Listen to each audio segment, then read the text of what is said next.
Je crois qu'il y a différents degrés d'amour de soi et les gens confondent souvent l'amour de soi avec le plaisir. Alors que ce n'est pas la même chose. Plus nous sommes heureux et nous nous aimons nous-mêmes, moins nous avons besoin d'amour dans notre environnement extérieur. Voyez, l'amour et le besoin sont des concepts confus pour beaucoup de gens. Prenons deux individus. Et d'ailleurs, être en relation ne consiste pas à être avec une seule personne uniquement, car nous obtenons des choses différentes via différentes personnes que nous avons dans nos vies. Donc, nous ne devrions pas limiter nos relations à une seule personne. Je ne dis pas que vous ne devriez pas être dans une relation intime, mais ce que je dis, c'est que nous avons différentes relations qui sont tout aussi importantes dans l'ensemble et qui font ce que nous sommes, c'est-à-dire des âmes qui faisons notre chemin. On ne peut pas aimer une personne et mépriser toutes les autres, il faut que ce soit cohérent. Mais dans une relation de couple, c'est-à-dire entre un homme et une femme, la chose la plus importante est d'avoir le même objectif.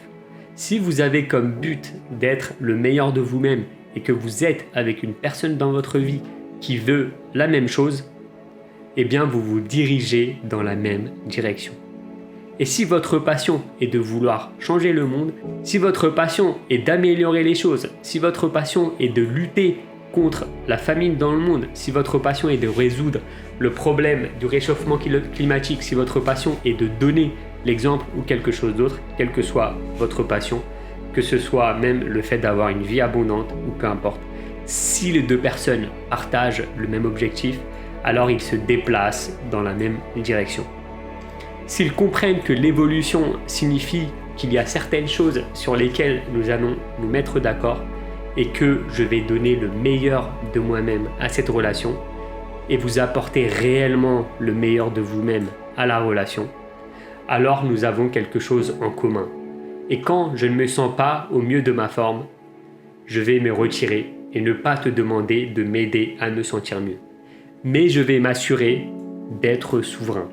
Pour que quand je revienne à toi, on se connecte ensemble pour célébrer nos triomphes. Tu as ton monde, j'ai le mien. C'est parti, allons-y, connectons-nous ensemble. Faisons en sorte de refléter ce que nous avons appris de nos expériences. Et si je suis bloqué et que j'ai besoin d'une perspective, je veux connaître ton point de vue. Mais seulement quand je te le demande. Et si je veux vraiment le savoir, dis-moi alors entièrement la vérité. C'est ce qu'il se passe dans les belles relations. Nous nous soutenons mutuellement de cette façon. Il s'agit de donner et de prendre également. Des erreurs sont commises. Il y aura des défis à relever. Vous allez montrer certains aspects d'un programme lorsque vous serez actif. Il n'y a pas de problème avec cela. La question est combien de temps allez-vous rester dans ce mode-là ? Parce que si vous restez dans ce mode, alors vous pourriez dire des choses comme « je veux ceci » avec votre esprit conscient, alors que votre esprit subconscient dit quelque chose de totalement différent. Les gens s'éveillent sur leur chemin, sur leur route.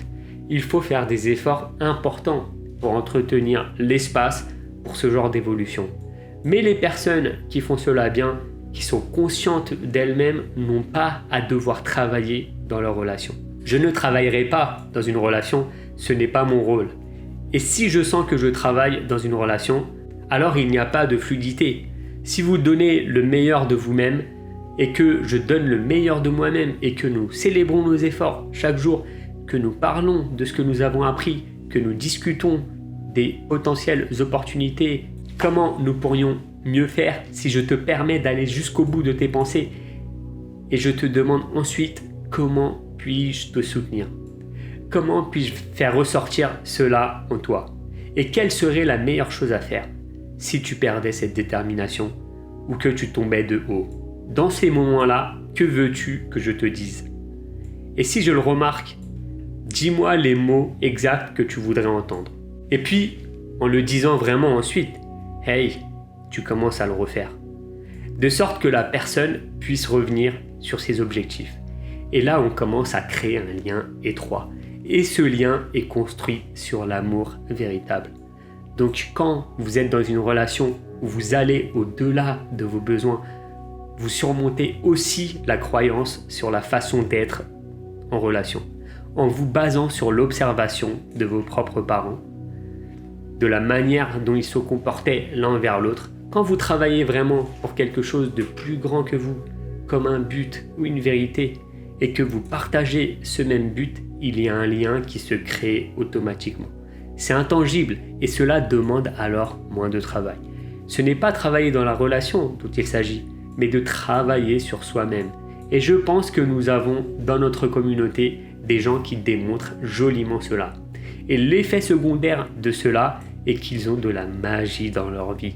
Je pense que lorsque les gens atteignent le point où et cela m'est arrivé, et c'est arrivé à beaucoup de gens dans notre communauté également, où ils atteignent un certain niveau, un certain statut, où ils ont tout ce dont ils ont besoin, la chose fondamentale qui arrive à ces personnes, c'est qu'ils commencent à se dire « Comment vais-je pouvoir faire la différence dans le monde ?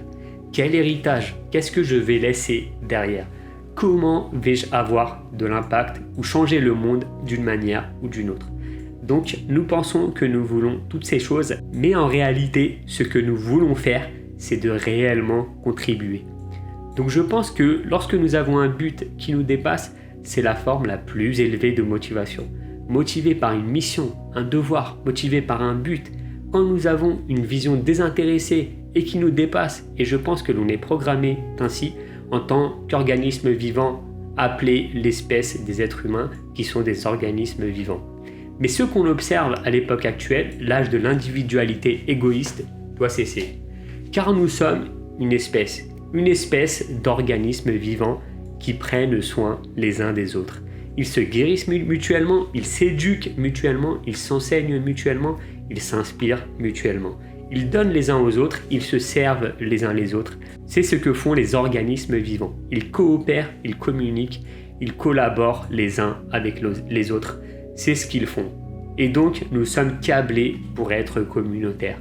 Nous sommes câblés pour créer une unité commune, une communauté.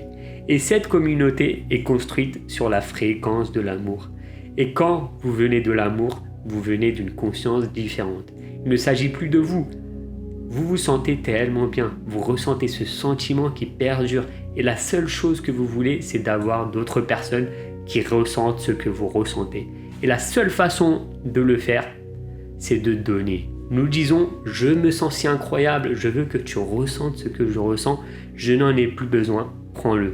Ce genre de communauté va à l'encontre de la situation actuelle dans le monde, où tout s'écroule.